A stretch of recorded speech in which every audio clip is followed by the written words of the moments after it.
How to Bug Out to Mexico by Lily Forrester, April 13th, 2020. Part of my motivation for becoming an agorist was to be prepared for any sort of collapse that may come about. The way I saw it 8 years ago was this: collapse of some kind, likely financial, was coming soon, and I had no skills to assist in a world without government, even if that was the world I wanted. So my focuses were turned on learning skills that I could survive with. Everything from firewood harvesting to urban farming. Learning skills, gardening, and preserving food and hunting are just some ways to hedge against any sort of collapse, but that's actually not the point of this post. The point of this is to share another aspect of being an agorist in modern times I think people should pay more attention to. Many agorists are very much the "I'm gonna stay here because I don't run from problems" mindset when it comes to the United States. Those same agorists are freaking out right now, trapped in their own homes literally by the state thanks to COVID-19. There are aspects of this virus that are concerning for me. Mostly legal stuff. But as a whole, I've been okay, and I would have to say the difference is the place. This is a guide on how to bug out to Mexico if you want to as well, as why you should sooner rather than later if you're going to at all. Travel restrictions have been openly discussed, and if the situation doesn't dissolve soon, they're likely to be imposed. Why Mexico? Mexico is known for being freer than the United States for reasons like lack of resources to control its citizens. There's also a lot of tax and legal loopholes here uniquely Mexican.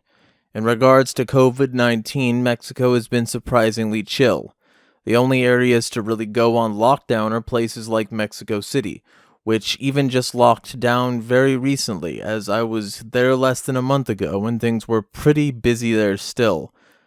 The locals maintain that they can't shut down the country. From my understanding, there's not really martial law here in the same way. When I go out, I see signs with the symptoms of COVID-19 like they had for Zika a few years ago in Acapulco. There's some people with masks, most of them flimsy and more for show than anything. As the only white person in my area, I am treated with respect even if I do get some funny looks now. In bigger cities nearby, I hear there are restrictions like limits on numbers of customers in the store at a time for big box stores. Markets are less populated but still functioning. From what I can tell, the most locked down places are areas like Acapulco and Puerto Vallarta. In Acapulco, there's military keeping people off the beaches, now even the deserted ones in areas like Bonfil. There is some panic shopping in bigger cities, but not for stupid things like toilet paper, usually beans and rice type items.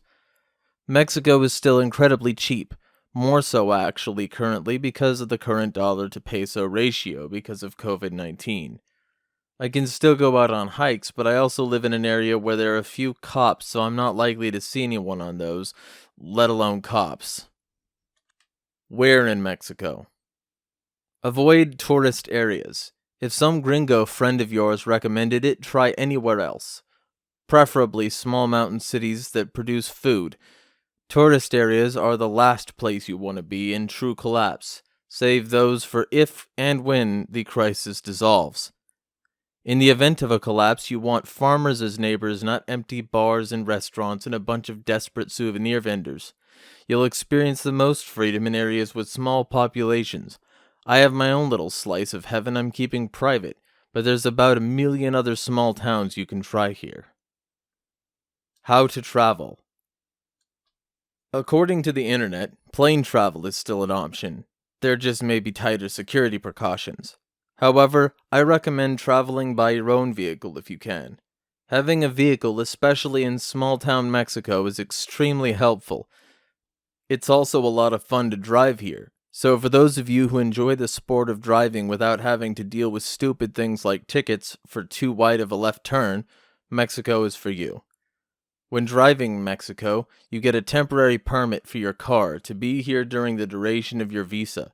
Of course, you can forego the permit and also the visa, just know you'll likely have to pay more in bribes and likely deal with harassment, especially in places like Acapulco. We lived for 3 years in Acapulco with no permit and gotten more than 30 police chases, none of which ended badly. I will say, though, even if the chases were exhilarating, I'd rather not deal with them at all, personally. If you're flying but want to make it cheaper, consider a bus or a plane route hybrid. So either bus to the border and fly the rest of the way, or fly to TJ and bus wherever you want in Mexico. Mexico has extremely cheap and luxurious buses. Things needed. What you need depends on the person, but some things are at least highly recommended. It's worth pointing out that if you try hard enough, you can come here without some or even all of these things and be fine if you remain vigilant. Like passports, for example. I've never had one, so I live my life in a way to where I don't need it. I have extra hoops to jump through, sure, but I also have a lot of freedom. Money and income. This is one thing I had very little of when I came here 4 years ago. $50 to be exact when we crossed the border. My life has been extremely difficult because of this, so while you can come here with nothing, I don't recommend it. You don't have to have a huge savings, but at least an online job that gets you $500 a month at minimum.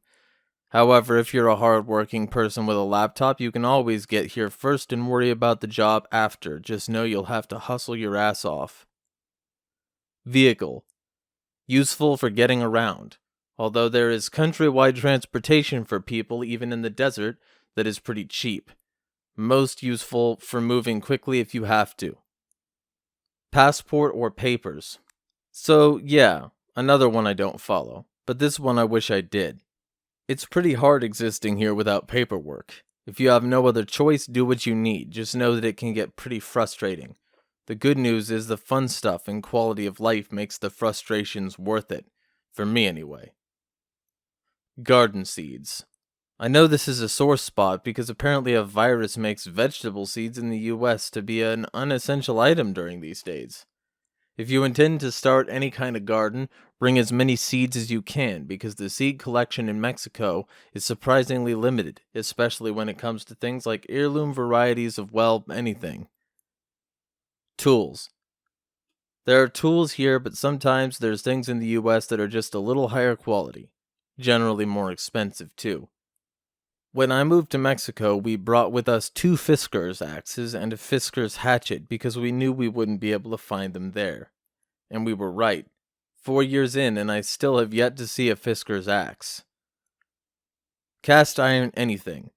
Most of Mexico is sadly void of good cast iron products, although they do jump up here and there in big box stores in cities. If you decide to flee to Mexico and you've got the space, don't leave that cast iron behind. Of all the stuff I brought with me from the US, not much. The things I cherished most were my axes and my cast iron. Spanish. This one's intellectual, but at least learning the basics will go a long way, especially at places like the market. Below, I'll include some survival Spanish tips for the modern-day agorist. Clearly anything else you bring is based on your own needs. These are just some things to consider. Things I wish I knew. Don't get caught in the tourist trap. Something I've learned since leaving Acapulco is the fact that I so much prefer small towns in Mexico with none of the big hotels, clubs, and restaurants. I didn't realize how much Acapulco was catered to the needs of Americans until I left, then returned for Anarchapulco. I now see Acapulco as Gringolandia, along with Mexico City. And in my opinion, the best tourist areas aren't the first ones that come to mind. They're places like Taxco, Pátzcuaro, and Morelia. Gas is way more expensive in Mexico. You'd think being an oil-producing country that Mexico would have cheap gas, but no. That's because there's no refineries here and everything is exported to be processed, then re-imported. This is something we didn't expect until we went to the first gas station, did the math for the gallon of gas. If I remember correctly at the time, it was nearly double the price that it was in California.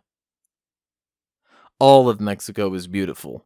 I've been through a lot of the country at this point, and I can't say that there's an ugly part of Mexico as far as I'm concerned. There's a quiet, somber beauty to the desert, a gorgeous chaos to the jungles. When I came down the west coast 4 years ago, I was floored at the range of climates to be found within Mexico. This has only been reinforced by my recent travels. Spanish for the modern-day agorist. While it's true you don't have to speak Spanish to survive, it does go a long way at the market and with those you do business with. Locals always have more respect for you if you try to speak the language than if you just rely on Google Translate. One thing is for sure, if you just yell at them in English, you're going to get the gringo price, which is often 4 to 10 times higher than the local price.